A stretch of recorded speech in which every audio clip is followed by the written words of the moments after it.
हाय दोस्तों, आपका स्वागत है हमारे YouTube चैनल पर। आज हम लोग डिस्कस करेंगे एरे से रिलेटेड कुछ इंपॉर्टेंट पॉइंट के बारे में।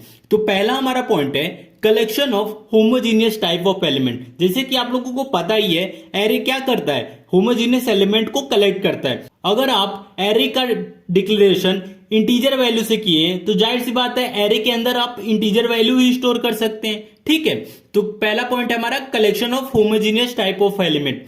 दूसरा पॉइंट है हमारा element are store continuous one after another. ठीक है, आप एरे अगर डिक्लेयर कर दिए हैं, ठीक है, तो A0 के बाद हम लोग A1 इंडेक्सिंग पे ही अपना एलिमेंट स्टोर कर सकते हैं। ठीक है, मतलब 1 के बाद 1 हम लोग एलिमेंट को स्टोर कर सकते हैं। ठीक है, तो जैसे कि A4 आपने साइड डिक्लेयर कर दिया, ठीक है, तो इसमें से 10, 20, 30, 40, अगर आप 40 नहीं लिखेंगे तो भी ये 40 वाले कॉलम पे 0 वैल्यू असाइन हो जाएगा। ठीक है, तो हमारा जो डेट एलिमेंट रहेगा वो 1 बाय 1 स्टोर होते जाएगा। अब हमारा थर्ड पॉइंट है array name always constant. Array name always constant होता है। ठीक है, कांस्टेंट का मतलब क्या है कि अगर आप समझ लीजिए एरे पहले आपने डिक्लेयर किया, ठीक है, डिक्लेयर करने के बाद आप a इक्वल टू 10 नहीं लिख सकते क्योंकि ये वेरिएबल नहीं है, ये क्या है, एरे है। एरे का साइज क्या है, 4 बाइट का है। ठीक है, तो a इक्वल टू 10 नहीं लिख सकते, तो इसी को बोल रहे हैं array name is always constant. ठीक है, फोर्थ पॉइंट है हमारा array name hold the address of first element.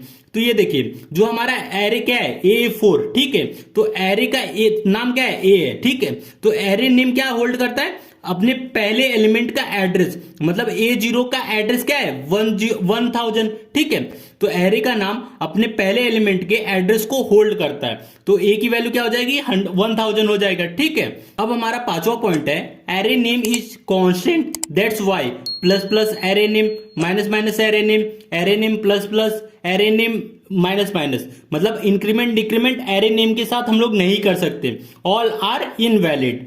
Six point है हमारा इंट ए स्क्वायर ब्रैकेट। ठीक है, this declaration is invalid because array size is not empty. ठीक है, तो अगर आप एक एरे को डिक्लेयर कर रहे हैं तो उसका साइज देना जरूरी है, विदाउट साइज वो इनवैलिड माना जाएगा। ठीक है, अब हमारा सातवां पॉइंट है int a square bracket equal to 10, 20। ठीक है, इसके अंदर हमने क्या किया था, 10, 20 वैल्यू असाइन कर दिया। ठीक है, इनिशियलाइज कर दिया, इसको कंपाइलर काउंट करेगा और इसका साइज ऑटोमेटिक वो डिक्लेयर कर देगा। ठीक है, आपको करने की भी जरूरत नहीं है, ये इनवैलिड है लेकिन ये वैलिड है। ठीक है, आठवां पॉइंट है हमारा array work on relative addressing. ठीक है, तो अब हमारे पास एड्रेसिंग दो टाइप का होता है, एक होता है एब्सोल्यूट एड्रेसिंग, एक होता है रिलेटिव एड्रेसिंग। तो एब्सोल्यूट एड्रेसिंग क्या होता है, पहले ये देख लेते हैं। जैसे कि आपको दिया गया A3 एड्रेस पे जाना है। ठीक है, A3 एड्रेस क्या है, 1012। ठीक है, अगर आपको इस एड्रेस पे जाना है तो एक आपके पास तरीका है, डायरेक्ट आप मतलब लोकेशन खोला, आपने डायरेक्ट पहुंच गए। ठीक है, तो इस लोकेशन पे डायरेक्ट आ गए तो इसको बोलेंगे एब्सोल्यूट एड्रेस। और एक होता है रिलेटिव एड्रेस, मतलब आप समझ लीजिए 1000 पे आए, फिर 1000 से पूछ के आपके 1004 पे आए। ठीक है, फिर 1004 से पूछ के 1008 पे आए, तो ऐसे एक से पूछते पूछते जब 1012 पे आएंगे तो इसे बोलेंगे हम लोग रिलेटिव एड्रेसिंग। तो एरे किस पे काम करता है, रिलेटिव एड्रेसिंग पे। ठीक है, array work on relative addressing. Ninth point है हमारा array name naught L value. तो एल वैल्यू क्या होता है, समझ लीजिए आपने एरे डिक्लेयर किया। ठीक है, एरे का डिक्लेयर करने के बाद एरे के नाम के साथ आपने 10 वैल्यू असाइन कर दिया। ठीक है, पहली बात तो ये कांस्टेंट है। ठीक है, एरे नाम क्या होता है, कांस्टेंट होता है। सेकंड चीज एल वैल्यू। एल वैल्यू क्या होता है, जब आप कोई राइट का चीज, ठीक है, अपना राइट का वैल्यू अपने लेफ्ट वैल्यू में असाइन करते हैं तो उसे बोले एल वैल्यू। तो एल वैल्यू हो सकता है क्या, मतलब 10 वैल्यू ए में असाइन कर सकते क्या, नहीं कर सकते, इसलिए array name naught L value. ठीक है, अब हमारा 10th पॉइंट है डिक्लेरेशन ऑफ एरे। ठीक है, कुछ मैंने डिक्लेरेशन दिया है एरे को कैसे डिक्लेयर कर सकते हैं।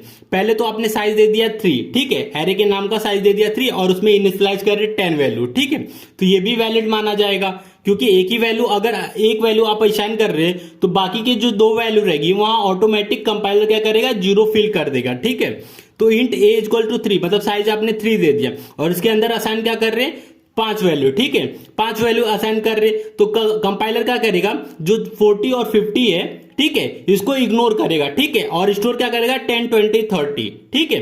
अब हमारा तीसरा डिक्लेरेशन है int a equal to curly braces के अंदर 1, तो ये भी डिक्लेरेशन राइट माना जाता है, क्योंकि ए नाम का वेरिएबल के अंदर हम लोग एक वैल्यू स्टोर कर रहे हैं, तो एरे का साइज तो है नहीं यहाँ, ठीक है, तो हमारा वेरिएबल क्या है, ए है, और इसके अंदर हम लोग वैल्यू ए इनिशियलाइज कर रहे हैं, ठीक है, तो ये भी डिक्लेरेशन राइट माना जाता है, तो ऑल आर वैलिड, ठीक है।